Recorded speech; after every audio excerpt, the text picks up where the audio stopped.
జీసస్ని అడిగినప్పుడు అప్పుడు జీసస్ ఏమని చెప్తాడంటే, వాళ్ళందరినీ మిమ్మల్ని ఎవరైతే ఆపుతున్నారో, మీరు ఎవరి కోసమైతే ఈ పనులన్నీ ఆపుతున్నారో వాళ్ళందరినీ చంపేసి రండి అని చెప్తాడంట.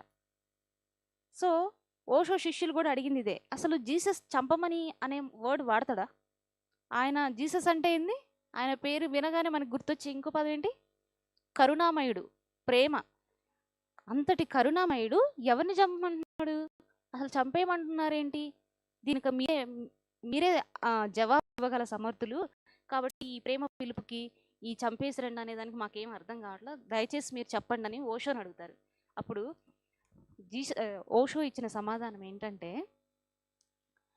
మనం ఎప్పుడూ అంతే అర్థం చేసుకుంటాం గొప్పవారిని, పైకి కనిపిస్తున్న పదాలని మనం వింటాం తప్ప అసలైన అర్థాలని వినేంత శక్తి, అంత సామర్థ్యం మనకు లేదు. మిమ్మల్ని మనుషుల్ని చంపేయమని అనలేదు. ఏ సాకు చెప్పైతే మీరు ఆగుతున్నారో ఆ సాకుల్ని చంపేయండి అని అర్థము అని చెప్పి ఓషో చెప్తారట. చూడండి, మనం ఒక సాకు చెప్తాం, ప్రతి పనికి ఒక సాకు చెప్తాం కదా, ఆ సాకుని చంపేయండి.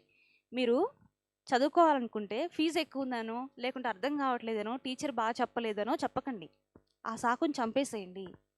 నిజంగా మీకు చేయాలని ఉంటే ఆ పని చేయండి అని ఇలా అనేక ఎగ్జాంపుల్స్ ఇస్తాడు అనమాట. ఒకవేళ మనం ఏ కష్టం లేకుండా మనం ఇంకొక సాకు చెప్పకుండా ఒక పని చేస్తున్నామంటే అర్థం ఏంటంటే అది మన లక్ష్యం అని అర్థం. మనకి బాగా అందుకే నా ప్యాషన్ ఇది అని అంటుంటారు కొంతమంది. కొన్ని ఏవైనా పనులు ఇష్టంగా చేస్తారు, ఎందుకంటే వాళ్ళకి ఇష్టం కాబట్టి చేస్తున్నారు. ఒకవేళ ఫర్ సపోజ్ ఈ పని ఉంది, కెమెరా వర్క్ ఉంది, లేకుంటే ఇలా చెప్పడం అనే ఒక వర్క్ ఉంది, ఈ క్లాస్కి రావడం అనే ఒక పని ఉంది, ఇక్కడ ఎవరికి పని పాట ఏం లేకుండా ఇక్కడికేం రాలే కదా, ఎన్నో పనులు ఉన్నాయి. కానీ ఇప్పుడు ఈ 2 రోజులు క్లాస్కి రావాలని మీకు చాలా మనసులో దృఢంగా అనిపించింది, మిగిలిన ఏవి కారణాలు అనిపించలే, ఆ కారణాలన్నిటిని చంపేసి ఇక్కడికి వచ్చారు. సో అలా మనకి ఇష్టమైన పని చేయడానికైతే సాకు దొరకదు. మనకి లక్ష్యం, ఇక్కడికి రావాలన్న లక్ష్యం గట్టిగా ఉండడం వల్లనే ఇక్కడికి వచ్చాము. నిజంగా నువ్వు సాకు ఎదుగుతున్నావు అంటే ఆ లక్ష్యమే గట్టిగా లేదని, నీకు అసలు లక్ష్యమే లేదని అర్థం అని ఓషో చెప్తాడు అనమాట. ఎంత బాగుంది కదా. నాకు ఆ బుక్ అనేది చాలా బాగా నచ్చింది. ఇలా ఈ సూత్రం ప్రతి దగ్గర పనిచేస్తుంది. ధ్యానం చేయడం దగ్గర పనిచేస్తుంది. ఒక బుక్ చదవాలనుకుంటే బుక్ చదివితే నిద్ర వస్తుంటుంది, నేను ఒక పేజ్ చదవగానే, కాబట్టి నేను పుస్తకాలు చదవను అంటారు. లేదా అతిశా ప్రజ్ఞావేదం అనే ఒక బుక్ తీసుకుంటే ఆ బుక్ నాకు అర్థం కావట్లేదు, చాలా లోతైన వివరణ ఉంది, నాకు అర్థం కావట్లేదు అని చెప్తాం. నిజం చెప్పాలంటే ఈ కారణాలు కావు, బుక్ చదవబుద్ధి చదవట్లేదు అంతే. అంతేగాని అర్థం కాకపోవడం కాదు. ఆ 2 పేజీలు తిప్పి వేరే పేజీలు చదవచ్చుగా మరి. సరే, అతిశా ప్రజ్ఞావేదం పక్కన పెడదాం, వేరే పత్రి పుస్తకాలు చాలా సింపుల్గా ఉంటాయి, అవి చదువుతున్నారా మరి? లేదు. పుస్తకాలు చదవడం అనే పని మనకి ఇష్టం లేదు కాబట్టి అర్థం కావట్లేదు అని చెప్తున్నాం. సో ఇలాంటి ఏ లక్ష్యంకైనా మనం ఏ పని చేయాలనుకుంటున్నా ఆ సాకుని చంపేయండి అని చెప్పి ఆ పుస్తకం యొక్క సారాంశం, సింపుల్గా చెప్పాలంటే. సో ఇకపై ఈ సాకులు చెప్తూ పారిపోకండి. మీ లక్ష్యాల నుంచి, మీ అయిష్టాల నుంచి, మీరు ఏది సాధించాలనుకుంటున్నారో దానికి మీరు ఏవైతే సాకులు చెప్తున్నారో వాటిని చంపేయండి. ఇకనైనా వీటన్నిటి నుంచి పారిపోకుండా మేల్కోండి, మీ లక్ష్యాన్ని సుస్థిరంగా చేసుకోండి అని చెప్పి ఆ బుక్ సారాంశం అనమాట. ఇది మన లైఫ్లో ఎక్కడైనా అప్లై చేయొచ్చు. ధ్యానం చేస్తున్నప్పుడు ఆలోచనలు వస్తే సాకు చెప్పొద్దు, చేయాలనుకుంటే డూ ఆర్ డై. అంటే ఏంటి డూ ఆర్ డై అంటే ఏంది? చేయండి లేక చావండి. ఇక్కడ కూడా మళ్ళీ అదే ప్రశ్న. అంటే ఫర్ సపోజ్ ధ్యానం చేయలేకపోతే ఇప్పుడు నేను ఏం చేయాలి? నెక్స్ట్ ఉన్న చావాలనా? అది కాదు దాని అర్థం. చెయ్యండి లేక చావండి అంటే వేరే ఎగ్జాంపుల్ తీసుకుందాం. ఇప్పుడు నాకు దోశ తినాలని ఉంది, అప్పుడు నేను ఏం చేయాలి? అబ్బాయిలు అయితే కొనుక్కొని తింటారు, అమ్మాయిలు అయితే ఇంట్లో చేసుకోరు. ఫస్ట్ సపోజ్ చెప్తున్నా, మరి అబ్బాయిలు ఫీల్ అవ్వకండి. సో దోశ తినాలని ఉంటే ఏంటి, ఫస్ట్ అంతకు ముందు రోజు మినపప్పు, కొంచెము బియ్యము అవి నానబెట్టి మిక్సీ పట్టి అందులో కొన్ని అవి ఇవి వేసి నెక్స్ట్ డే దోశ చేసుకొని తినాలి. ఇది మనం చేయాల్సిన పని. డూ అంటే ఏంది? చేయడం. ఇది ఈ చేయడం అనే ప్రాసెస్ ఉంది. లేకుంటే ఏంది? చావాలి. అంటే ఏం చావాలి ఇక్కడ? దోశ తినాలని ఉన్న నీ కోరికను చంపేయని అర్థం, అంతేగాని మనం చచ్చిపోవాలని కాదు. అర్థమైందా? చెయ్యండి, అది ఏదైనా సరే చెయ్యాలని ఉంటే చెయ్యండి, లేకుంటే చెయ్యాలనుకుంటున్నా నీ కోరికనే చంపుకో, అంతేగాని చెయ్యాలా వద్దా, చేద్దామా, లేకుంటే వాళ్ళు చేస్తున్నారు కాబట్టి చేద్దామా, ఇది కాదు.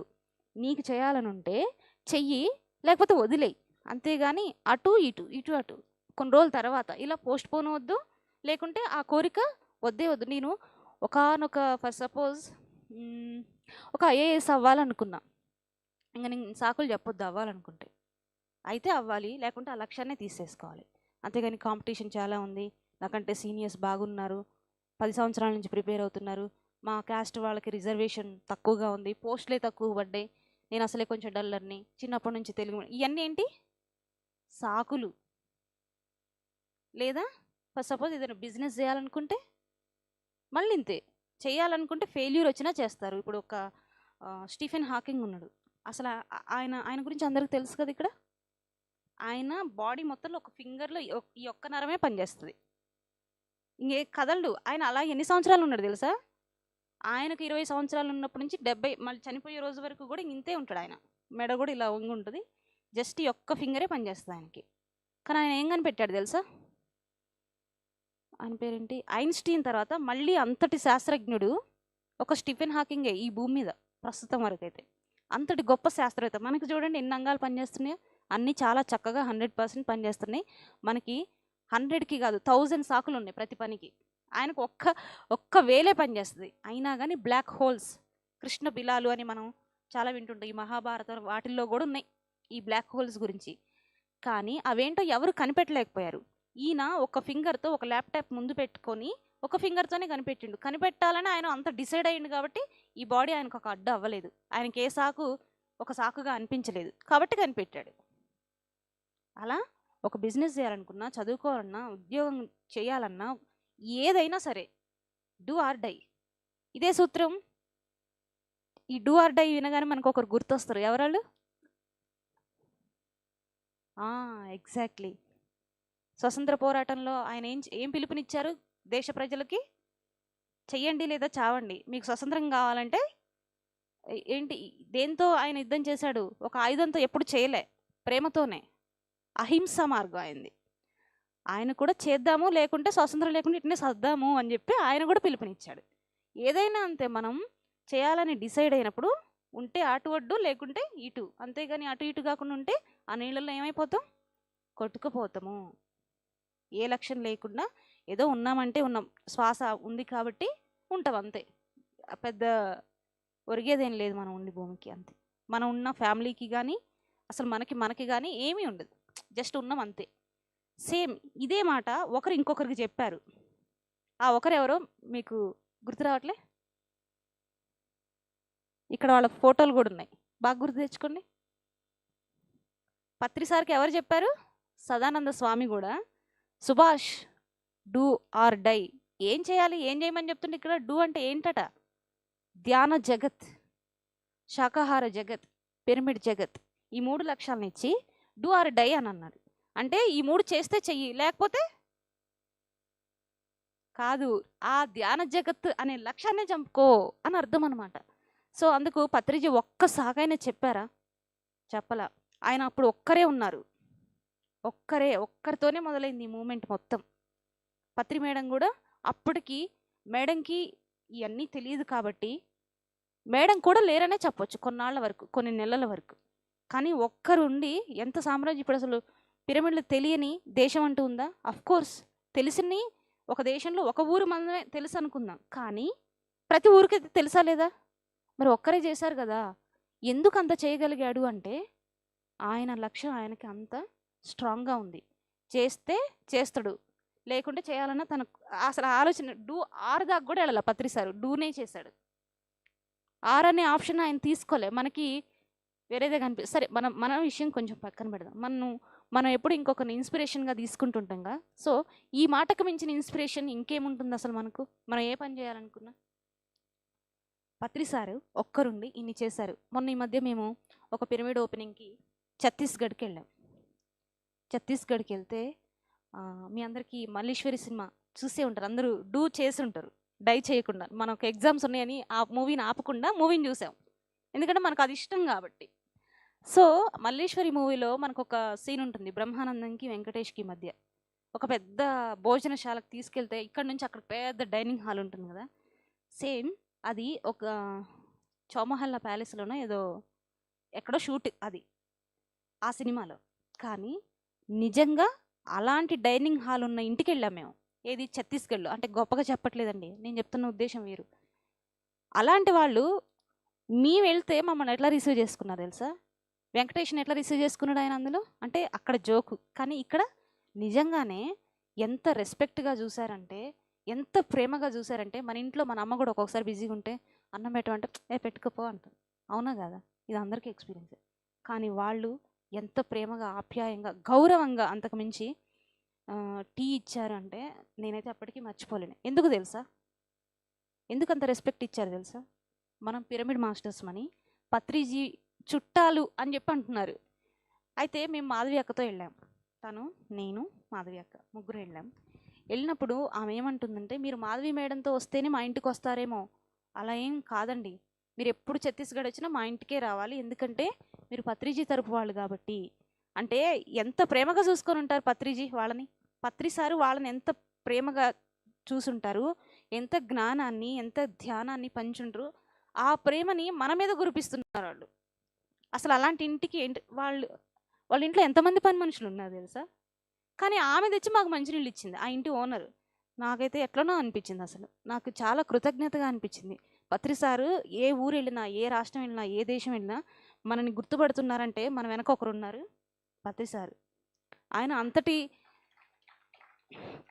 అంతటి సామ్రాజ్యాన్ని సృష్టించారు, ఎందుకంటే ఆయన లక్ష్యం అంత గట్టిగా ఉంది. మరి మనకేమంది? మనకి ఇక్కడున్న ప్రతి ఒక్కరికి ఒక లక్ష్యం ఉంది, కానీ మనకు ఒక లక్ష్యం ఉందనే విషయమే మనకు అప్పుడప్పుడు గుర్తొస్తుంది. మనం ఒక లక్ష్యం అనుకుంటాం, కానీ కొన్ని రోజుల్లో మర్చిపోతుంటాం. మళ్ళీ ఇంకొకరిని చూడగానే మొన్న నేను అనుకుంది బాగాలేదు, ఇదైతే బాగుంటుందేమో అనుకుంటాం. అందుకే అసలు మన లక్ష్యం ఏంటో ఫస్ట్ డిసైడ్ కావాలి.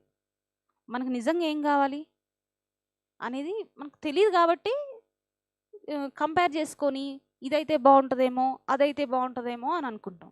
మరి ఈ కన్ఫ్యూషన్ ఎప్పుడు పోద్ది? మనని మనం సరిగా తెలుసుకున్నప్పుడు. ఎలా తెలుసుకుంటాం అంటే, ప్రజెంట్ ఎవరికైనా అసలు సమస్యలు లేని వాళ్ళు ఈ భూమి మీద ఉండరు. ఏ ఏ ఏ సమస్య లేకపోయినా వాళ్ళు ఇంకేంది ప్రశాంతంగా హ్యాపీగా ఉంటారు. హ్యాపీగా ఎవరు దుఃఖానికి కారణం ఎడల దుఃఖం కలదు అని బుద్ధుడు చెప్పినట్లు, దుఃఖం లేని వాళ్ళు అసలు ఎవరు ఉండరు. ఒకవేళ దుఃఖం ఉన్నా అది మనసులో దాచిపెట్టుకొని పత్రి సార్ లాంటి వాళ్ళే పనిచేస్తారు. సార్కున్న కష్టాలు ఇక్కడ ఎవరికి లేవండి, పత్రి సార్ కంటే ఎక్కువ కష్టాలు. కానీ సార్ ఎప్పుడు నవ్విస్తూనే ఉంటారు, ఎందుకంటే ఆ కష్టం చాలా చిన్నది, సార్ లక్ష్యం చాలా పెద్దది కాబట్టి. సో మనందరికీ మన లక్ష్యం ఎప్పుడు తెలుస్తుంది అంటే, మనని మనం సరిగా అర్థం చేసుకున్నప్పుడు, మన లక్ష్యాన్ని మనం విన్నప్పుడు, మనని మనం తెలుసుకున్నప్పుడు. మరి మనని మనం ఎప్పుడు వినగలం? మనని మనం ఎప్పుడు తెలుసుకోగలం? అసలు మనకేం కావాలో మనకి తెలియదు. ఒకసారి ధ్యానంలో కూర్చున్నాక, కొన్నాళ్ళ సాధన తర్వాత నిజంగా మనకేమనిపిస్తుంది? ఒకరితో పోల్చుకొని ఒక లక్ష్యాన్ని పెట్టుకున్నావా? వాళ్ళు బాగున్నారు కాబట్టి టీచర్ జాబ్ అనేది ఇప్పుడు ట్రెండింగ్ జాబ్ కాబట్టి టీచర్ జాబ్ సెలెక్ట్ చేసుకున్నావా? సాఫ్ట్వేర్ ఫీల్డ్ అనేది ఊళ్ళో సాఫ్ట్వేర్ ఒక్కరు కూడా లేదు, సో మొట్టమొదటి సాఫ్ట్వేర్ నేను అవ్వాలి అనే ఆ గొప్ప కోసం సెలెక్ట్ చేసుకున్నామా? లేకుంటే ఇంతవరకు బిజినెస్ ఎవరు స్టార్ట్ చేయని బిజినెస్ అని చెప్పే ఒక కీర్తి ప్రతిష్టల కోసమా? దేనికోసం అసలు అనేది మనకు తెలియదు. అది తెలుసుకోవాలంటే కొన్నాళ్ళ సాధన తర్వాత మనకు ఒక చిన్న క్లారిటీ వస్తుంది. పెద్ద పెద్ద క్లారిటీలు, ఒకేసారి అద్భుతాలు జరగకపోవచ్చు, కానీ మెల్లగా మన లక్ష్యం ఏంటి, మనకేం కావాలి అనే విషయాలు తెలుస్తాయి ధ్యానం చేసినప్పుడు. సో ధ్యానం చేయాలి. ధ్యానం చేసినప్పుడు ఏమైందంటే, మామూలుగా మన పరిస్థితి ఇప్పుడు ఎలా ఉందంటే, ఒక పెద్ద హైవే మీద ఉదయం 10 గంటలకి ట్రాఫిక్ ఎలా ఉంటుంది? ఎంత ట్రాఫిక్ ఉంటుంది ఉదయం 10 గంటలకి? సో అలాంటి ఒక ట్రాఫిక్లో నిల్చొని నా లక్ష్యం ఏంటని లోపల నుంచి ఎవరో మాట్లాడుతున్నారు, కానీ అది మనకి వినిపించట్లేదు. ఎందుకని? చుట్టూ అంత పెద్ద ట్రాఫిక్ ఉంది. మరి ఆ ట్రాఫిక్ మొత్తం పోవాలంటే కాసేపు వెయిట్ చేయాలి. అప్పుడు ఏంది, ట్రాఫిక్ గ్రీన్ సిగ్నల్ పడిద్ది, ఇటు వెహికల్స్ అడిపోతే అప్పుడు మంచిగా రోడ్డు విశాలంగా అయింది. ఆ ట్రాఫిక్లో ఎలా అయితే వెహికల్స్ ఎటు పోవాలో అటు పోయినాయో, సేమ్ అలానే ధ్యానం చేసినప్పుడు కూడా అనవసరమైన కంపారిజన్స్, అనవసరమైన పోల్చుకోవడాలు అన్నీ ఒక్కొక్కటి మెల్లమెల్లగా మన ఆలోచనలు తగ్గుతాయి అంటారు కదా. సో అలానే మన లక్ష్యం కానివి మన నుంచి తప్పుకుంటాయి ధ్యానం అయిన తర్వాత, కొన్నాళ్ళు సాధన తర్వాత. అప్పుడు మెల్లగా మనకు ఒక క్లారిటీ వస్తుంది, నా లక్ష్యం ఏంటి అని అప్పుడు తెలుస్తుంది. అప్పుడు ఇంకెవరి గైడెన్స్ అక్కర్లేదు, ఇంకొకరిని గురువుగా తీసుకోవాల్సిన అవసరం లేదు. పదే పదే మన మోటివేషన్ అవసరం లేదు, ఏమీ అవసరం లేదు. కంప్లీట్ సరెండర్ అయిపోతాం. ఎందుకంటే మన లక్ష్యం స్ట్రాంగ్గా ఉంది. సదానంద యోగి 2.5 సంవత్సరాలే ఉన్నారు పత్రిజీతో. మరి ఆయన కంటే గొప్ప గురువు లేరు. మరి పత్రిజీ ఎవరి దగ్గరికి వెళ్ళి మోటివేట్ అవ్వాలి? ఆయనకు ఆయనే మోటివేషన్, ఆయనకు ఆయననే ఇన్స్పిరేషన్. సో మరి ఇంకా ఎన్నాళ్ళు ఆధారపడదాం? ఇన్స్పిరేషన్ కోసం నన్ను కొంచెం మోటివేట్ చేయి, నన్ను కొంచెం ఇన్స్పైర్ చేయి, నన్ను కొంచెం బాధగా ఉంది కొద్దిగా ప్రేమించు, కొద్దిగా ఓదార్చు. ఎంతసేపు అని ఇంకొకరి మీద ఆధారపడతా? సో ఎవరి శ్వాస వాళ్ళకే ఆధారం. బాధ కనిపిస్తే ధ్యానం. మోటివేషన్ లేదా? పత్రిసార్ క్లాసెస్ ఉన్నాయిగా, చాలు. షార్ట్స్ ఉన్నాయిగా, అవి చాలు. సార్ రాసిన పుస్తకాలు ఉన్నాయిగా, చాలు. అవి చదివిన తర్వాత మరి బుక్ మీద కూడా ఆధారపడుతున్నాగా అన్నట్లు ఉండొచ్చు. కొన్నాళ్ళ తర్వాత ఏమైందంటే ఏది ఎప్పుడు అవసరం అది ఆటోమేటిక్గానే ధ్యానం చేస్తుండడం వల్ల మెల్లగా మనం ట్రెక్కింగ్స్కి వెళ్తుంటాము, నేచర్కి వెళ్తుంటాము. ఇవన్నీ కూడా ఉపయోగపడుతుంటాయి. అన్నీ ఉపయోగపడినప్పుడు ఏది ఎప్పుడు అవసరమో అది గుర్తొస్తుంటుంది ఆటోమేటిక్గానే. సో మెల్లగా మనం ఎలా అవుతామంటే ఇంక ఏ గైడెన్స్ మనకి మనమే గైడెన్స్ అయ్యేలాగా ఆ స్థితికి మనం చేరుకుంటాం. సో వీటన్నిటికీ మొదటి మెట్టు ఖచ్చితంగా ధ్యానమే.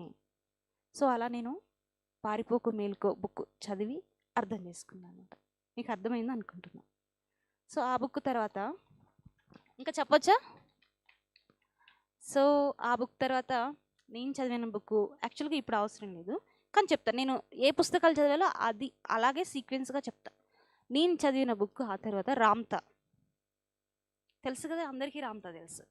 సో ఆ బుక్ చదివినప్పుడు నిజం చెప్పాలంటే సంకల్ప శక్తిలో ఇక చిట్ట చివరిది రామ్తా అని అంటుంటారు కదా, నాకు మరీ అంతేమీ అర్థం కాలేదు. అంటే విషయం అర్థమైంది, అంత సంకల్ప శక్తి ఆ పుస్తకంలో చెప్పారనే విషయం మాత్రం నాకు అర్థం కాలేదు. నేను వెరీ ఫస్ట్లో కదా ఆ బుక్ చదివింది. సో ఆయన ఏం చేశాడు, ఎలా అంత సంకల్ప శక్తి పొందాడు అన్నది మాత్రమే గుర్తుంది, కానీ ఎంత సంకల్ప శక్తి ఉంది అనేది నాకు అర్థం కాలేదు. సో నాకు అర్థమైన విషయాలు నేను చెప్తాను. సో రామ్తా స్టోరీ అందరికి తెలుసు కదా, ఒక్క లైన్లో చెప్తా. ఆయన ఏం లేదండి, సింపుల్గా చెప్పాలంటే కేజీఎఫ్లో చిన్నప్పుడు హీరోకి ఏమైనా ఉందా? ఏమీ లేదు. సేమ్ అలాగే మన రామ్తా కూడా అనమాట. ఒక్కసారిగా ఆయన కేజీఎఫ్లో యష్ ఎలా అయితే ఎదుగుతాడో మన రామ్తా కూడా ఒకేసారి అంత ఒక విజయం పొందుతాడు. ఎందులో? సంకల్ప శక్తిలో. ఏకంగా దేవుడే దిగొచ్చేంత సంకల్ప శక్తిని ఆయన పొందుతాడు. ఆ టైంలో ఆయన పడిన కష్టాలు, ఆయన ఏ విధంగా ధ్యాన సాధన చేశాడు, ఎందుకు అంత సంకల్ప శక్తి వచ్చిందనేది కొన్ని చాప్టర్స్ ఉంటాయి. సో అందులో మనకు అవసరమైంది నేను ఇప్పుడు చెప్తాను. ఏంటంటే ఒకరోజు ఆయన వాళ్ళని చాలా హీనంగా చూసేవాళ్ళు. ఇటు బ్యాచ్ ఇటు బ్యాచ్ ఎలా అయితే ఇప్పుడు కూర్చున్నారో సేమ్ అట్లేషియన్స్, లెమూరియన్స్ అని 2 గ్రూప్స్ ఉంటాయి. అంటే ఊర్లో ఒకళ్ళేమో బాగా ఎదిగిన వాళ్ళు, ఇంకొకళ్ళేమో స్లమ్ ఏరియాస్లో. ఈ రామ్తా స్లమ్ ఏరియా అనమాట. సో వాళ్ళు స్లమ్ ఏరియా అని చెప్పి చాలా చీప్గా చూసేవాళ్ళు. వాళ్ళ చెల్లికి, తనకి, వాళ్ళ అమ్మకి వేసుకోవడానికి బట్టలు కాదు అసలు ఏమీ ఉండవు. వాళ్ళు ఫుడ్ తినేదే 10 రోజుల కిందదే యుద్ధలు పడేసి 10 రోజుల తర్వాత కుక్కలు తింటే అన్నా ఒప్పుకుంటారు, కానీ మనుషులు వీళ్ళు తింటే ఒప్పుకోరు. అంత కోపం వీళ్ళంటే. అలాంటి పరిస్థితుల్లో పెరుగుతాడు. సో నేనేం తప్పు చేశాను, నేను ఇట్లా పుట్టాను, వీళ్ళేమో అంత డబ్బు ఉన్నోళ్ళు, మేమేమి ఇలా, అసలు ఆడవాడు దేవుడు అంట, వాడు ఎక్కడుండో కనిపెడతా అని చెప్పి చిన్నప్పటి నుంచి ఆయనకి ఏంటంటే దేవుడు అంటే చాలా గొప్పోడు, చాలా ఎత్తులో ఉంటాడు అని చెప్పి వినడం వల్ల ఖచ్చితంగా నిజంగా పెద్ద పెద్ద వాటి మీద దేవుడు ఉంటాడు అంటే అప్పుడు అలాగే అనుకుంటారు కదా చిన్నపిల్లలు. సో ఒక కొండ చాలా పెద్దగా కనిపిస్తే ఖచ్చితంగా దేవుడు అనేవాడు పెద్దగా ఉంది కాబట్టి ఈ కొండ మీదే ఉండడు, వాడిని నరికేస్తా అని చెప్పి ఆయన కొండ ఎక్కుతాడు అనమాట. ఎన్నో నెలలు కష్టపడి ఎక్కిన తర్వాత అక్కడ ఎవరు ఉండరు, దేవుడు కొండ మీద ఉంటాడు ఆయన అనుకుండు, కానీ నిజం వేరే కదా, అక్కడ ఎవరు ఉండరు, ఎవరు లేరు అని చెప్పి చాలా బాధగా ఏడుస్తాడు. ఏడ్చినప్పుడు ఆయన అంత పెద్ద కొండ ఎక్కడం అనేది చాలా పెద్ద విషయం. సో ఈ ప్రకృతి మెచ్చి ఆయనకు ఒక పెద్ద స్వర్ణ ఖడ్గాని ఇచ్చింది. అక్కడ జస్ట్ అక్కడ ఉంటుంది, ఎవరు వచ్చేవారు, జస్ట్ నిన్ను మెచ్చాను, నువ్వు సాధించావు, ఈ కత్తి తీసుకో అని చెప్పి ఒక వాయిస్ వినిపిస్తుంది. ఆయనకి అప్పటిదాకా అన్నము, బట్టలు, నీళ్ళే దొరకని ఆయనకి ఒక పెద్ద కత్తి దొరికే వరకు నేనేదో పొందానని చెప్పి ఆనందంగా ఆ కొండ దిగుతాడు. అప్పటి నుంచి ఆ స్టోరీ అనమాట. కానీ ఆ కథతో ఎట్లా పడితే అట్లా ఎవరు ఎదురొస్తే వాళ్ళని నరికేసేయడం వల్ల ఆయన ఒక జైల్లో ఉంటాడు. అప్పుడు ఆయన ధ్యాన సాధన చేస్తాడు ఆ జైల్లో ఉన్నప్పుడు. జైలు అని మెన్షన్ చేయరు, నేను బంధించబడ్డాను అని మాత్రమే చెప్తాడు. సో అప్పుడు ఆయనకి ఏం పని ఉండదు, ఖాళీగా ఉంటాడు. సో ఖాళీగా అలా ఉండి ఏం చేస్తాడంటే ఎదురుగా ఏది కనిపిస్తే అది, ఇందాక ప్రకాష్ అన్న చెప్పాడు కదా, వాళ్ళ గురువు ఏమని చెప్పాడట, చూడు అని చెప్పి చనిపోతాడు. సేమ్ అదే సిచ్యుయేషన్ రామ్తాక్ కూడా జరుగుతుంది. ఏం చేయాలో అర్థం కానప్పుడు ఆ కుర్చీని చూస్తాడు, ఆ వైర్లను చూస్తాడు, కెమెరాని చూస్తాడు. మన ఎదురుగా ఉన్న ప్రతిదాన్ని మనం ఎలా అయితే చూస్తామో అలా రామ్తా కూడా ప్రతి కొండని, ప్రతి గుట్టని, చెట్టుని, పుట్టని, పక్షిని, మనిషిలో ఉన్న ప్రతి అవయవాన్ని అన్నిటినీ కూడా నెలలు సంవత్సరాలు గమనించడం వల్ల ఆయన ఎంతో అబ్జర్వేషన్ నేర్చుకుంటాడు. ప్రతిదాన్ని గమనించి ఎన్నో సంవత్సరాలు ప్రజెంట్ మూమెంట్లో నివసిస్తాడు. మనం ఏంటి ఎప్పుడు గతం లేదా భవిష్యత్తు కదా, కానీ ఆయన ఎన్నో నెలలకి సంవత్సరాల తరబడి ప్రజెంట్ మూమెంట్లో ఉండడం వల్ల ఆయన తెలుసుకోవడం వల్ల ఆయనకు అంత సంకల్ప శక్తి వచ్చింది అనేది ఆ చాప్టర్ ఉద్దేశం. మన ధ్యానంలో వచ్చేది కూడా ఎక్కడికి? ప్రజెంట్ మూమెంట్లోకి. అందుకే రామ్తాకైనా ధ్యానం చేసిన ఎవరికైనా ప్రజెంట్ మూమెంట్లో ఉన్న ఎవరికైనా వచ్చేది సంకల్ప శక్తే. సో ఆ చాప్టర్ నాకు బాగా ఇష్టం అనమాట. ఆయన చెప్తాడు, నేను ఎలా అవ్వాలి అనేలాగా వాళ్ళ ఊరిలో ఎవరు లేరట. అందుకే నేను ఎవరిలా అవ్వాలని బాగా ఆలోచిస్తే అందులో ఒకటి కనిపిస్తుంది ఆయనకి. ఏంటంటే ఒక గాలి ఆ కొండల మధ్యలో ఇలా దూసుకొని వెళ్ళిద్ది. అప్పుడు ఒక అబ్బాయి టోపీ పెట్టుకున్నాడు, ఆ టోపీ ఎగిరిపోద్ది అనమాట. సో నా టోపీ ఎగిరిపోయేలా చేస్తావా అని చెప్పి ఎవరు కూడా గాలిపై యుద్ధాన్ని ప్రకటిస్తారా? సో నేను గాలిలా అవుతా, ఎందుకంటే అప్పుడు నన్ను ఎవరు నరకలేరు అని చెప్పి ఆయన ఫీల్ అవుతాడు. సో నేను గాలిలా అవ్వాలి అని ఆయన డిసైడ్ అవుతాడు. ఆయన ఏ మనిషిని చూసి కూడా నేను ఇలా అవ్వాలి అనుకునేలా లేరు కాబట్టి ప్రకృతిని చూసి నేను ప్రకృతిలో అవ్వాలనుకున్నాడు. సో నిజంగా ఆయన ఎంతో ధ్యాన సాధన, ఎంతో సాక్షి సాధన వలన ఆయన ఒక హనుమంతుడిలా, గాలిలా అవ్వాలంటే ఒక హనుమంతుడు అంత శక్తివంతుడు అవుతాడు. అదే ఆయన సంకల్ప శక్తి సీక్రెట్ అన్నట్లుగా నెక్స్ట్ చాప్టర్ ఉంటుంది. సో ఈ అబ్జర్వేషన్ టెక్నిక్ అనేది నేను రామ్తా బుక్ నుంచి నేర్చుకున్నాను అనమాట. అలా రామ్తా బుక్ అయిపోయింది. అంటే చాలా చాప్టర్స్ ఉన్నాయి. నేను మెయిన్గా నేర్చుకుంది అయితే అబ్జర్వేషన్. అప్పటి నుంచి నేను కూడా నాకు చాలా ఉపయోగపడింది నా లైఫ్లో ఈ అబ్జర్వేషన్ అనేది. ఆ తర్వాత నేను చదివిన బుక్ ఇంకా కొన్ని చదివాను. ఆ అన్నిట్లో నాకు బాగా యూజ్ అయిన బుక్ వచ్చేసి 1 year నుండి నేను ఆ బుక్నే కలవరిస్తున్నా. ఆ బుక్ ఏంటంటే ఓషో గారిది జీవిత రహస్యాలు. తెలుసా ఆ బుక్? ఎవరికైనా చదివి ఉన్నారా? ఇప్పటికీ ఆ బుక్ తలుచుకోగానే నాలో ఒక చిన్న ఎమోషన్ కలుగుతుంది. ఎందుకంటే లైఫ్ అనేది అర్థం కాకపోయినా, మీరు బాధలో ఉన్నా, అసలు జీవితం అంటే ఏంది, మనందరికీ ఏం కావాలంటే లాస్ట్గా మనకొకరు కావాలి.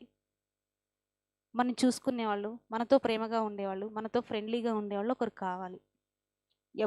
ఏ గొడవ అయినా, ఏ బాధ అయినా, ఈ క్షణం మనలో బాధ ఉందంటే లాస్ట్ వరకు వెళ్ళి చూడండి, అందుకు కారణం ఇది తప్ప ఇంకొకటి ఉండదు. మీరు బాగా గమనించండి. మన యూట్యూబ్లో ఈ మధ్య కన్న కొడుకునే చంపాడట, ఇలాంటి కొన్ని వీడియోస్ వస్తాయి. ఎందుకు చంపుతున్నారు? అసలు గొడవ ఎందుకు అవుతుంది?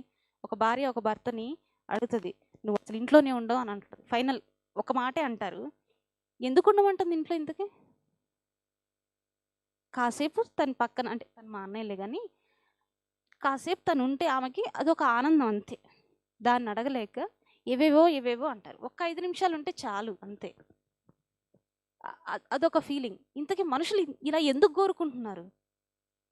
అందరూ అడుగుతున్నారు, ఓకే, అలా అడగకూడదు, నన్ను కాసేపు ఓదార్చు అని అడుక్కుంటున్నాం మనం. కానీ అడుక్కోకూడదు. కానీ ఎందుకు అడుగుతున్నాం మరి?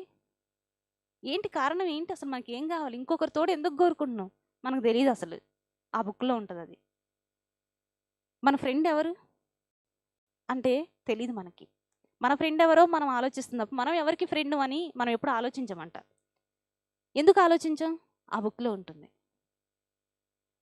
ఇలా ఎన్ని విషయాలు ఉన్నాయంటే ఆ బుక్ చదివి అసలు నేనైతే ఎన్నిసార్లు ఆనందంతో, నేనేం బాధతో ఏడవల, ఆనందంతో, ఆనంద బాష్పాలు అంటారు కదా, అవి ఎన్నోసార్లు నేను ఎంతమందికి కనీసం, అంటే ఇప్పుడు నేనున్న సిచ్యుయేషన్లో ఆ బుక్ ఇంత పెద్దగా ఉంటుంది, 390 రూపీస్ నాకు చాలా ఎక్కువ, కానీ నేను ఆ బుక్ చాలామందికి కొనిచ్చా. ఎందుకంటే ఆ బుక్ యొక్క ఇంపార్టెన్స్ అది. ఆ బుక్ చదివి నేను ఇంకా బాధపడుతున్నాను అని అనేవాళ్ళు ఎవరు ఉన్నారు. కాబట్టి నేనైతే ఖచ్చితంగా చెప్తా, వీలైతే ఆ బుక్ చదువుకోండి, అందరూ ఖచ్చితంగా చదువుకోండి. జీవిత రహస్యాలు, లైఫ్ మిస్టరీస్. ఇంగ్లీష్లో చదవాలనుకునే వాళ్ళు, అది ముఖ్యంగా యూత్ చదవాలనేసరికి వేరే విషయాలు ఏవో ఉంటాయి అని అనుకునేవాళ్ళు, ఖచ్చితంగా లైఫ్ అంటే తెలియాల్సింది యూత్కే కదా, యూత్కి కావాల్సిన స్టఫ్ మొత్తం అలా అందులో ఉంటుంది. అంటే జీవితం అంటే ఏంది, ఎలా జీవించాలి, ఎందుకు జీవించాలి, ఎవరి కోసం జీవించాలి, ఈ విషయాలన్నీ చిన్న పిల్లలకు కూడా అర్థమయ్యేలాగా చాలా సింపుల్ భాషలో ఉన్నాయన్నమాట. అసలు ఆ బుక్ స్టార్ట్ అవుతుంది, ఇంట్రడక్షనే మనకి ఎంత ఆ బుక్ రచయిత బాగా ఫీల్ అయ్యాడట్టుంది ఆ బుక్ చదివి, అందుకే అంత మంచి ఇంట్రడక్షన్ రాశారు అనిపించింది. ఏముంటుందండి అందులో చెప్పనా? ఇంట్రెస్టెడా మీ అందరు? సో ఆ బుక్లో ఏముంటుందంటే ఇంట్రొడక్షన్లో ముందు మాట అంటారు కదా, పూర్వకాలంలో ఒక అతను ఉంటాడట. అతను యుక్త వయసుకు వస్తాడు, విశ్వద అనే అమ్మాయిని ప్రేమిస్తాడు. ఎంత ప్రేమిస్తాడంటే ప్రాణం కంటే ఎక్కువ. ఈ కథ నేను చాలామందికి చాలాసార్లు చెప్పాను, ఎవరైనా విన్నవాళ్ళు ఉంటే మా అన్నయ్య ఉంటాడు, సో బోర్గా ఫీల్ అవ్వకండి. ఆ అమ్మాయిని ఎంత ప్రేమిస్తాడంటే ఒక రోజులో 24 గంటలు ఉంటే 24 గంటలు కూడా ఆ అబ్బాయికి సరిపోవు, అంత ఆలోచిస్తాడు ఆ అమ్మాయి గురించి. కానీ ఆ అమ్మాయికి మాత్రం బంగారం కావాలి. ఎంత పిచ్చి అంటే అతనికి 24 గంటలు ఈమె గురించి సరిపోట్లా, ఆమెకి 24 గంటలు బంగారం గురించి సరిపోట్లా. ఇద్దరు పోటీ పడుతున్నది. ఆమె దాన్ని ప్రేమిస్తుంది, ఈమెని ప్రేమిస్తున్నాడు, సరిపోవట్లే ఎవరికి టైము. సో ఈమెని ప్రేమించడానికి టైం సరిపోతుంది, ఈమెకు బంగారం ఏడ నుంచి తెస్తాడు? సో సరిపోవట్లే. అయితే అప్పుడు ఈ బాధను చూసి ఏం చేస్తాడంటే వాళ్ళ ఫ్రెండ్, ఒరే నువ్వు బాధపడకరా, నేను ఉన్నానురా, నేనేం చేశానంటే మొన్నే ఒక బుక్ చదివాను, అందులో మన పురాతన గ్రంథాల్లో అట ఒక సీక్రెట్ ఉంది. ఆ సీక్రెట్ ప్రకారం ఏంటంటే ఇనుముని బంగారంగా మార్చే లేపనాల గురించి ఉందట. ఆ లేపనాల గురించి మనం బాగా పరిశోధన చేసి తెలుసుకున్నాం అనుకో, మనం ఒక కింటా ఇనుముని తీసుకొని వెళ్ళి బంగారంగా మార్చి విశ్వదాకి ఇచ్చేయచ్చు. సో నీ ప్రాబ్లం సాల్వ్ అయిపోద్ది అంటే, ఇదే నేను చూస్తుంది, దీనికోసం నేను ఎదురు చూస్తున్నా అని చెప్పి ఇద్దరు బయలుదేరుతారు. సో వాళ్ళు అలా బయలుదేరి ఆ ఇనుమును కొంచెం తీసుకెళ్ళి దాన్ని రకరకాల రసాయనాలు ఉడకబెడతారు, కాలుస్తారు, ఎండబెడతారు, అలా కొన్ని సంవత్సరాలు చేస్తారనమాట. ఎంతకీ ఇనుము బంగారం అవ్వదు. ఆ తర్వాత ఏమైందంటే వీళ్ళిద్దరు కూడా అలా సంవత్సరాలు గడిపి ఎప్పుడెప్పుడు ఇనుము బంగారం అయిద్దని ఏదో ఒళ్ళంతా కళ్ళు చేసి చూడడం అంటారు కదా, అలా ప్రతి క్షణం ప్రజెంట్ మూమెంట్లో కొన్ని సంవత్సరాలు ఉంటారు. అలా ఆ విశ్వద ఎడిపోయింది ఎవరికి తెలియదు, కానీ ఈయన యోగి అయిపోతాడు. ప్రజెంట్ మూమెంట్కి వచ్చేసి ఆ విశ్వద, మీకు ఇంకొక విషయం కూడా ఇక్కడ అర్థమైద్ది. అదేంటంటే ఇతను యోగి అయ్యాడు కదా, ఆ యోగి ఎవరో కాదు, మన యోగి వేమనే ఆయన. అందుకే ఆ కృతజ్ఞతతో విశ్వద వలనే ఇలా అయ్యాడు కదా, ఒక యోగి అయ్యాడు కదా, ఆ కృతజ్ఞతతోనే ఆయన యోగి అయ్యాక విశ్వదాభిరామ వినురవేమ. అభిరామ్ ఎవరు ఇక్కడ అంటే వాళ్ళ ఫ్రెండ్ తీసుకెళ్ళాడు కదా, ఆయన పేరు అభిరామ్. వాళ్ళిద్దరికి కృతజ్ఞతగానే విశ్వదాభిరామ వినురవేమ అని ప్రతి పద్యంలో మకుటంగా వాళ్ళిద్దరినీ చేర్చాడు. ఆయన లైఫ్ మారింది ఎవరి వల్ల? మరి వీళ్ళిద్దరి వల్లే కదా. సో సేమ్ ఓషో కూడా ఈ పుస్తకంలో మీరు భోగి వేమనలా ఉన్న మీ జీవితము యోగిలా మార్చాలంటే మీరు ఈ బుక్ చదవాల్సిందే అని చెప్పి ఇంట్రడక్షన్ రాశారు. నాకైతే భలే అనిపించింది, చాలా బాగుంటుంది. ఆ ఇంట్రడక్షనే బాగుంటుంది, ఆ బుక్ అంతా కూడా అలాగే ఉంటుంది. సో మీ అందరూ లైఫ్ మార్చుకోవాలనుకున్నా, మీకు కొంచెం బాధ ఉన్నా, అసలు ఏం అర్థం కావట్లేదు అనుకున్నా, ఉట్టిని ఖాళీగా చదవాలనుకున్న ఏదో ఒక న్యూస్ పేపర్లు స్వాతి బుక్లు కాకుండా ఈ బుక్ చదువుకోండి. ఒక్క 500. మనం ఈవినింగ్ స్నాక్స్ తినడానికి వెళ్తే ఏం చేస్తాం? 500 ఇద్దరు ఫ్రెండ్స్ మనం ముగ్గురం కలిపి 500 మంచూరియా అవి ఇవి తింటారు. దాని బదులు ఒక్క 390 రూపాయలే ఈ బుక్, చదువుకోండి. ఓకేనా? ఇంకా ఈ మధ్య నేను చదివిన బుక్ అంటే, ఈ మధ్య కాదు, నేను చాలాసార్లు చదివాను ఆ బుక్, మిలారేపా బుక్. మిలారేపా అందరికీ తెలుసు కదా మేడం, మీ అందరికీ తెలుసు కదా. సో ఆ బుక్ ఏంటంటే, ఒక శిష్యుడిగా ఉండడం ఎంత కష్టం, ఒక గురువు ఎన్ని కష్టాలకు గురి చేస్తాడు. ఇంతకు ఎందుకు కష్టాలు గురి చేస్తుండు? పత్రిజీ అందరినీ కొడుతుంటారని అందరూ ఎందుకు కొడుతుండే? ఇంతకీ మనం అజ్ఞానంతో ఉంటే సార్ తట్టుకోలేరు. మనం పిచ్చి పిచ్చిగా మాట్లాడితే పత్రిజీ మనం పిచ్చి పిచ్చిగా వీడికి మాట్లాడడం రాదు అని ఎవరైనా అంటే పత్రిజీ వినలేరు. అప్పుడు ఈ అబ్బాయి ఎంత బాగా మాట్లాడాడు అనే విషయం సార్ చెవిన పడింది అనుకో, ఆయనకు ఆనందం. సో ఆ ఆనందాన్ని అనుభవించాలి అంటే మనం ఇప్పుడు కొట్టాలి. ఆయన మనకంటే ఎక్కువ బాధపడతాడు మనకి కొట్టి, కానీ ఆ క్షణం మాత్రం మనకి కొట్టాల్సిందే, అది ఆయన బాధ్యత కాబట్టి కొడతారు. మనం అంటే ప్రేమ కాబట్టే కొట్టాడు. సేమ్ మిలారేప వాళ్ళ గురువు కూడా మార్పాని కనీ విని ఎరుగని రీతిలో, అసలు అలాంటి స్టోరీ మనం ఎప్పుడు వినలా. ఎంత ధ్యాన సాధన చేస్తాడంటే లాస్ట్లో క్లైమాక్స్ అంటున్న స్టోరీ, సారీ ఎందుకంటే సినిమాలు బాగా అలవాటు నాకు, అందుకే బుక్ చివరికి వచ్చిన దాన్ని క్లైమాక్స్ అంటున్నా. ఆ క్లైమాక్స్లో ఆయన ఎంత ధ్యాన సాధన చేస్తాడంటే ఇప్పుడు మనం అంటాం కదా కైలాస పర్వతం అని. కైలాస పర్వతాన్ని ఎక్కిన మనిషి లేడు, ఒక మిలారేప తప్ప. ఇప్పటికీ ఆయన గురించి యూట్యూబ్లో ఉంటాయి, కైలాస పర్వతాన్ని ఒక మనిషి ఎక్కాడని తెలుసా అని యూట్యూబ్ థంబ్నెయిల్స్ పెడుతుంటారు. సో ఆ కైలాస పర్వతం మీద ఎవ్వరు ఒక క్షణం కూడా డిస్టర్బ్ చేయకుండా ఉండాలని అంత పైకెక్కి అన్నం అన్నం తినడానికి అడుక్కోవడానికి, అన్నం ఆకలైతే అడుక్కొని తినాలి. ఆయన వడ్డించుకునే అంత టైము, వండుకునే అంత టైం వేస్ట్ అని ఆయన ఫీల్ అవుతుంటాడు. కానీ ఆయన ఏమంటాడు తెలుసా, అడుక్కోవడం కూడా టైం వేస్టే, దాని బదులు 2 నిమిషాలు కళ్ళు మూసుకొని కూర్చోవచ్చు అని చెప్పి తినడు అసలు ఆయన. సో ఆయన ఏం చేస్తాడంటే ఒక చిన్న ఎండిపోయిన మట్టి కుండ ఉంటుంది కదా, పగిలిపోయిన మట్టి కుండ పెంకు ఉంటుంది కదా, దాన్ని కొంచెం ఎక్కడో వెతుక్కొని 3 రాళ్ళు పెట్టుకొని కొంచెం బురద నీళ్ళు అందులో పోసుకొని అక్కడున్న పిచ్చి చెట్లు ఉంటాయి అవి ఉడకబెట్టుకొని తాగుతాడు. అర్థమైందా? ఆ దూరం వెళ్తే టైం వేస్ట్ మరి ఆయన దృష్టిలో. సో అక్కడున్న పిచ్చి చెట్లు తీసుకొని బురద నీళ్ళు కొంచెం తేరుకునేదాకా ఆగి ఆ నీళ్ళల్లో ఉడకబెట్టుకొని వాటిని తాగి తాగి తాగి ఆయన శరీరం, మన రక్తం ఏ రంగులో ఉంటుంది? Red colour. కానీ ఆయన రక్తం గ్రీన్ కలర్లో ఉంటుంది. అంటే ఇక ఊహించుకోండి ఆయన ఎంత టైం వేస్ట్ చేయలేదో. అంత ధ్యాన సాధన చేసి అంత పసరు నీళ్లు తాగి తాగి ఆయన ఫోటో, ఆ బుక్లో ఉన్న ఫోటోలో కూడా ఆయన చొక్కా కూడా ఉండదు, ఆయన నరాలన్నీ గ్రీన్ కలర్లో ఉన్నట్టుగానే వేశారు ఆయన బొమ్మ. అంతటి ధ్యాన సాధన. ధ్యానం నాకు కుదరట్లేదు, ధ్యానం చేయాలంటే నాకు టైం కుదరట్లేదు అనే వాళ్ళకి ఆ బుక్ ఇలా పెట్టి కొట్టిదన్నమాట మనని. అసలు అంత బాగుంటుంది ఆ బుక్. నేను ఇంకా చెప్తున్నాను గురించి, ఆ బుక్ గురించి కొన్ని వీడియోలు చేయాలి అనే ఉద్దేశం కూడా నాకు ఉంది. యూట్యూబ్ ఛానల్లో ట్రై చేస్తాను ఆయన గురించి ఇంకా డీటెయిల్గా చెప్పడానికి. ప్రస్తుతానికైతే ఇంకా చదివాను కానీ ఈ క్షణంకి ఇవే గుర్తున్నాయి నాకు, నేను ఏమేమి బుక్స్ చదివాను అని. సో ఇదంతా ఎందుకు, ఈ రామ్తా బుక్ అయినా, పారిపోకు మేలుకు అయినా, ఆత్మాయణం బుక్ అయినా, అది జీవిత రహస్యాలైనా, మిలారేప బుక్ అయినా ఏం చెప్తున్నాయి మనకి అంటే మన ధ్యాన సాధనని పెంచుకోవడం కోసమే. అంతే తప్ప పుస్తకాలు చదివితే మనం గురువులు అయిపోవచ్చు అని కాదు, లేకుంటే గొప్పోళ్ళు అయిపోవచ్చు అని కాదు. అంత స్వాధ్యాయం చేసి వాటి నుంచి నేర్చుకొని దాన్ని లైఫ్లో ఇంప్లిమెంట్ చేయడం కోసము. ఇంప్లిమెంట్ చేసినప్పుడు మనకేంటి, ధ్యానం యొక్క ఇంపార్టెన్స్ ఏందో తెలుస్తుంది. అది చేయడం కోసం తప్ప వేరే ఇంకే లక్ష్యాలు కాదు. స్వాధ్యాయం వెనక సజ్జన సాంగత్యం చేస్తే కూడా యూజ్ ఏంటి? ఆ సార్ ఒక అనుభవం చెప్తాడు, ధ్యానానుభవాలు చెప్పమంటే ఏం చెప్తాడు? సజ్జన సాంగత్యం అంటే అదే కదా, అన్నీ షేర్ చేసుకోవడం. సో ఏం షేర్ చేస్తారు? నేను ఒకరోజు ధ్యానం చేస్తే నాకు ఇలా తెలిసింది, నాకు రంగు కనిపించింది, నాకు ఒక విజన్ వచ్చింది, నేను ఎప్పటి నుంచో అనుకున్న ఒక విషయం అయిందంటే ఏం చేయడం వల్ల ఆ విషయం అయిందని చెప్తున్నారు? ధ్యానం చేసినప్పుడు. అంటే ప్రతి ఒక్కరూ ధ్యానం చేసి చెప్తున్నారు అవన్నీ. సో నేను కూడా ధ్యానం చేస్తే ఇలా అవుద్ది అనమాట అని వచ్చిన ఇంకొక కొత్త అతనికి తెలుస్తుంది.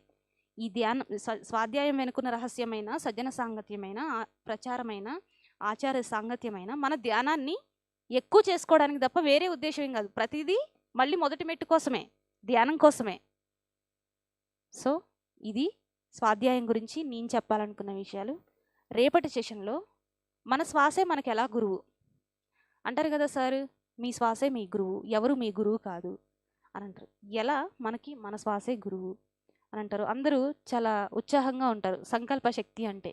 సో అది గురించి ఒక చిన్న లైన్, నిజమైన సంకల్ప శక్తి అంటే ఏంటి, అది ఎప్పుడు వస్తుంది అనేది, ఈ 2 టాపిక్లు రేపు చెప్తాను.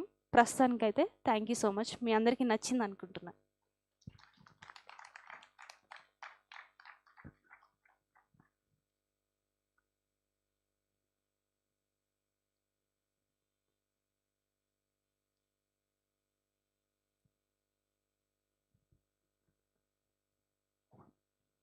ఎలా ఉంది సెషన్? బాగుందా? మా పిల్లలు బాగున్నారా? మా పిల్లలా మన పిల్లలా? మన పిల్లలు బాగున్నారు కదా. మరి ఈ భూమి మీద ఉన్న ప్రతి పిల్లాడు, ప్రతి పెద్దవాళ్ళు, ప్రతి జీవి అంతా మనమే, అంతా ఒకటే. పత్రిజీ గారు 40 ఇయర్స్ ప్రతి జీవిలో ఆత్మ పదార్థం అయితే ఉంది కదా. ఈరోజు చీమనే రేపు ఇంకో యానిమల్గా తయారవుతుంది. అలా వస్తూ మనుషులుగా అవుతున్నాం కదా. అక్కడ ఉన్న ఆత్మ ఎదుగుతూ మనము మనుషులుగా వచ్చాము. కాబట్టి అందుకనే అందరినీ ప్రేమించాలి కదా. ఈ పిల్లల్లాగా బయట అందరూ తయారవ్వాలి కదా. అవ్వాలంటే ఏం చేయాలి మనం అంతా? ఏం చేయాలి సార్? ధ్యాన ప్రచారం చేయాలి. మనకు ఇల్లు వదలాల్సిన అవసరం లేదు. మన భౌతిక అవసరాలకు సంబంధించిన మన వృత్తి వ్యాపారాలు వదలాల్సిన అవసరం లేదు. పత్రి గారు చెప్తారు ఎప్పుడు, సంసారంలోనే నిర్వాణం. అవునా కదా? సంసారాన్ని వదిలేసే నిర్వాణం రాదు. సంసారం ఈదడం అంటే సాగరం ఈదినంత అంటారు కదా. మరి ఈదాలా వద్దా? ఇంకా సాగరాన్ని ఈదినాక ఇంకా ఈదడానికి ఏముంటుంది? అచీవ్మెంటే కదా. సో ఆ అచీవ్మెంట్ రావాలి అని అంటే మనము భౌతికంగా ఏవైతే సంసారిక బంధాలలో ఉండే కష్టాలు, నష్టాలు, సుఖాలు, ఆనందాలు, దుఃఖాలు అన్నీ అనుభవించినప్పుడే ఆధ్యాత్మికతకి అత్యంత చేరువవుతాము. అవన్నీ లేకుండా ఆధ్యాత్మికత ఉందంటే అది మరి అప్పుడు మనం అడవిలలో పోయి ధ్యానం చేసుకోవాలి. అప్పుడు అడవిలలో ప్రతి ఒక్కరూ మళ్ళీ జన్మ తీసుకోవాలంటే ఖచ్చితంగా మళ్ళీ జన్మ తీసుకుంటాము. హిమాలయాలకు వెళ్ళి సాధన చేసుకునే వాళ్ళు ఆనందంగా ఉన్నారా? నేను ఒక 1000 మంది గురువుల ఇంటర్వ్యూస్ తీసి ప్రపంచానికి అందించాలనుకుంటున్నా. హిమాలయాస్లో నోబడీ ఈజ్ హ్యాపీ. ఇంకేదో మిస్సింగ్. కాబట్టి మనం చేయవలసినవి, మనం సాంసారికంగా మనం ఒక పెళ్లి చేసుకున్నాము అంటే ఆ బాధ్యత నిర్వర్తించాలి. భార్య పట్ల, కుటుంబం పట్ల అన్నీ నిర్వర్తించాలి. ఒక పేరెంట్స్ పట్ల మన ధర్మాలు నిర్వర్తిస్తూ ధ్యానం చేస్తూ ధ్యాన ప్రచారం చేయాలి. అంతే తప్పించి నేను ధ్యాన ప్రచారమే చేస్తాను, నేను ఇంకేమి చేయను అంటే it is totally wrong aspects. ఇందులో కూడా మనం చేస్తున్న పనిలో నుంచి పనిని వెతుక్కోవాలి. ఇప్పుడు ఫర్ ఎగ్జాంపుల్ ఈషా ఫౌండేషన్ ఉంది. ఈషా ఫౌండేషన్లో 27,000 మంది వాలంటీర్స్ ఉంటారు. శ్రీ రవిశంకర్ 60,000 మంది వాలంటీర్స్ ఉంటారు. మన దగ్గర వాలంటీర్స్ లేరా? ఏఎస్ఎస్ఎంలో మన దగ్గర 1,00,000కు పైగా వాలంటీర్స్ ఉన్నారు వితౌట్ ఎనీ పేమెంట్. కానీ మనకు వచ్చిన వర్క్స్ని మనం ఇంప్లిమెంటేషన్ చేస్తూ మన పరిధిలో చేసుకుంటూ దాన్నే మనం ఇన్కమ్ సోర్స్గా కనుక కన్వర్ట్ చేసుకుంటూ మనం ధ్యాన ప్రచారాన్ని ఎక్కువగా చేయగలిగితే ఇంకా బాగుంటుంది. కాబట్టి ఎవరు ఏ వింగ్లో ఉంటే ఆ వింగ్లో అసోసియేట్ అయ్యి మీ ప్రదేశంలో పిరమిడ్ కానీ, డిజిటల్ అయితే డిజిటల్గా, టీచింగ్ సైడ్ ఉంటే టీచింగ్ సైడ్గా చేయవలసినవి చేస్తూ ధ్యాన ప్రచారం చేయండి. మనం మిగతాదంతా వదిలేసి ధ్యాన ప్రచారం నేను శాకాహార ర్యాలీలోకి పోతా, ర్యాలీలే చేస్తా అంటే నో గురు విల్ యాక్సెప్ట్. ఫస్ట్ మన ఇంట్లో వాళ్ళు మన పక్కనాడికి ధ్యానం చెప్పాలి, మన ఇంట్లో వాడికి ధ్యానం చెప్పాలి. ఫస్ట్ మన ఇంట్లో వాళ్ళకి మనం అర్థం అవ్వాలి కదా. మనం వాళ్ళకి అర్థం అవ్వాలి అంటే వాళ్ళకి ఏం కావాలో అది మనం చెయ్యాలి. లేదు నేను ధ్యానిని, ఇలాగే ఉంటాను, ఇలాగే మాట్లాడతాను, నాకు జ్ఞానం ఉంది. జ్ఞానం ఉన్నవాడికి ఓపిక ఎక్కువ ఉండాలి. జ్ఞానం లేనివాడు ఏది పడితే అది మాట్లాడతాడు, ఎలా పడితే అలా మాట్లాడతాడు. మరి జ్ఞాని ఆలోచించి సమాధానం చెప్పాలి. ఎవరైతే నేను మెడిటేటర్ని, నేను ధ్యానం చేస్తున్నాను అని అనుకుంటున్నారో దయచేసి మీ ఇళ్ళల్లో మీరు పేషెన్స్గా ఉండడం నేర్చుకోండి. వాళ్ళు ధ్యానం చేయకపోతే పిల్లల్ని తిట్టడము, హస్బెండ్ని చిరాకు పడ్డము, ఇంకోటి చేయడం వల్ల ఏమవుతుందంటే వాళ్ళకి ఈ ధ్యానం పట్ల ఆసక్తి ఎలాగో ఉండదు. మీరు చేస్తుంటే కూడా వాళ్ళకి విరక్తి కలుగుతుంది. కానీ వాళ్ళని మీరు డిస్టర్బ్ చేయకుండా, వాళ్ళని మీరు ఫోర్స్ చేయకుండా ఉన్నప్పుడు మీ లోపల సౌమ్యత ఎప్పుడైతే పెరుగుతారో అప్పుడు తెలియకుండానే వాళ్ళు మీరు చేసే ధ్యానం పట్ల ఆకర్షితులవుతారు. ఫోర్స్ఫుల్గా ఎవరిని ఏది చేయించలేము మనం. పత్రి గారు ఒక స్పీచ్లో చెప్తారు, నేను ఈ భూమండలానికి ప్రపంచమంతా తిరిగి ధ్యానం చెప్పడానికి వచ్చాను, ప్రపంచానికి అందరికీ నేను ధ్యానం చెప్తాను. బహుశా నా ఇంటి పక్కన వాడు నేను చెప్పే ధ్యానం వినకపోవచ్చు కాక, కానీ దానికి నాకు సంబంధం లేదు. నేను ఎన్నుకున్న నేను చేస్తున్నాను ఈరోజు ఈ మీడియా ద్వారా నేను చెప్తున్నాను అని ఒక చిన్న వీడియో ఉంటుంది సార్. అంటే ఏంటి, పరిపక్వత పొందినవాడు తీసుకుంటాడు, పరిపక్వత పొందినవాడు తీసుకోడు. ధ్యానం అంటే పత్రి సార్ చెప్పినట్టు టీ తాగినంత ఈజీయే, కానీ కూర్చున్న తర్వాత చేస్తున్న క్రమంలో మనకు వచ్చే అనుభవాలు, అనుభూతులు, మనం ఫేస్ చేసే విషయాలు అవన్నీ కూడా సాగరం ఈదడమే. కాబట్టి సంసారంలో ఉంటూ ధ్యానం వైపు ఉండడము, ధ్యానం చేస్తూ ఉండడము, ఇంకోటి సేవలో నిమగ్నం అవ్వడము అంత ఆషామాషి ఏం కాదు. చేస్తూ చేస్తూ ఉంటే చేసుకుంటూ వెళ్తాము. మరి ఈరోజు ఇంతటితో ఈ సెషన్ ముగించుకుందామా? ఎందుకంటే భోజనాలు 8 o'clock క్లోజ్ చేస్తారు కదా. సెలవా? మళ్ళీ రేపు మార్నింగ్ ఎన్నింటికి ప్రకాష్? 5 to 8 ప్రతిరోజు శక్తిస్థల్ దగ్గర మెడిటేషన్ ఉంటుంది. పిరమిడ్లో రోజు జరుగుతుంది పత్రిజీ గారి సమాధి దగ్గర. అక్కడ కూర్చోగలిగిన వాళ్ళు అక్కడ కూర్చోండి, ధ్యానం చేయండి. దాని తర్వాత 9:30కి బ్రేక్ఫాస్ట్ చేసుకొని ఇక్కడికి రండి. 9:30 to 10:30 ధనలక్ష్మి మెడిటేషన్. దాని తర్వాత మీరు హాఫ్ డే వరకు సెషన్ చేసుకొని ట్రక్కింగ్కి వెళ్ళి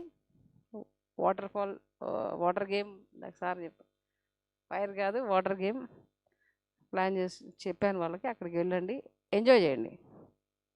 జీవితం అంటే ధ్యానము, ఆటలు, పాటలు, సంగీతం, సంసారము, నిర్వాణం. ఇలా సంసారం లేకపోతే అయితే నిర్వాణం రాదు. వస్తుందా మేడం? రాదు. కాబట్టి మనం తెలుసుకున్నది ఎవరిని ఏ విషయంలో ఫోర్స్ చేయదు. అది ఒక్కటి మాత్రం గుర్తుపెట్టుకోండి, ఎవరిని ఏ విషయంలో ఫోర్స్ చేయకూడదు. ఇంకోటి తెలుసుకోవాల్సిన విషయం అంటే మనం ఎవరిని మార్చలేము. మన వల్ల ఎవరో మారిపోతారు అని అనుకోవద్దు. మనం మారాలనుకుంటేనే మారుతాం. అదేవిధంగా అవతల వాళ్ళు కూడా మారాలనుకుంటేనే మారుతారు. దట్స్ ద రీజన్ మనం ఎవరిని ఫోర్స్ చేయకూడదు ఏ విషయంలో.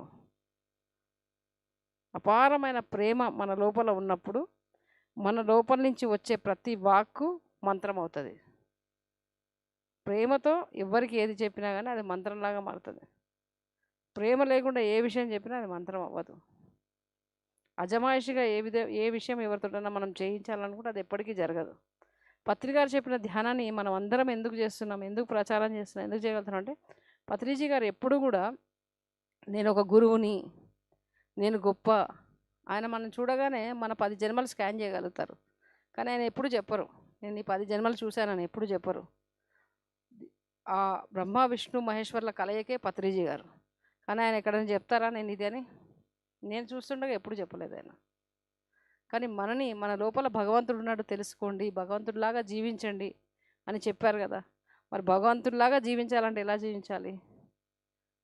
పూర్తిగా ప్రేమతత్వంలో ఉండాలి. మనం ప్రతి వ్యక్తి పట్ల, ప్రతి ఒక్కరి పట్ల, మన పిల్లల పట్లే కాదు ప్రతి ఒక్కరి పట్ల మన ప్రేమతో ఉండాలి. వాళ్ళు ఎలాగైనా ఉండనియండి. భగవంతుడు ఏం చేస్తాడు? తిరుపతికి వెళ్ళి దొంగతనం చేసేవాడి పట్ల కూడా అలాగే ఉంటాడు, మర్డర్ చేసేవాడి పట్ల కూడా అలాగే ఉంటాడు. ఇంకోటి ఏ పరిస్థితికి కూడా అతనిలో భగవంతుడిలో చలనం ఉండదు. కాబట్టి క్షమ ఉంటుంది. మనకు అంత క్షమాగుణం ఉన్నప్పుడే మనం భగవంతులం అవుతాము. Thank you very much.